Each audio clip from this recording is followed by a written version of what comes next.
সম্মানিত ভিউয়ার্স, আবার চলে আসলাম আপনাদের মাঝে দুটি প্রোডাক্ট রিভিউ। দেখেন, এটা লাভ টয়, অরিজিনাল লাভ টয়। এটা সেম, দেখেন সেম পাইছেন, অরিজিনাল প্যাকেট পাবেন এরকম অরিজিনাল মাল।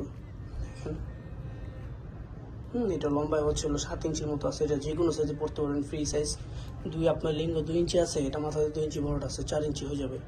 4 ইঞ্চি আছে, 3 ইঞ্চি আছে, 5 ইঞ্চি আছে, যে কোনো সাইজে পড়তে পারবেন। এটা দেখেন, রকগুলো দেখেন কত স্মুথলি, দেখতে পাচ্ছেন? দেখেন কত কোয়ালিটিফুল, এটা একদম সফট, একদম সফট। যারা এটা নিতে চান অবশ্যই স্ক্রিনে নাম্বার যোগাযোগ করবেন। এটা হচ্ছে ফ্রি সাইজ, এটা বোল্টে নিয়ে যে কোনো সাইজে পড়তে পারবেন। দেখেন, দেখছেন, যে কোনো সাইজে পড়তে পারবেন। যারা হচ্ছে এটা নিতে চান অবশ্যই স্ক্রিনে নাম্বার যোগাযোগ করবেন। এখানে এটা হচ্ছে টাইগারটা, দেখেন টাইগার। এটা টাইগারটা, এটা হচ্ছে 6 ইঞ্চিটা, 6.5 ইঞ্চি আছে, 7 ইঞ্চি।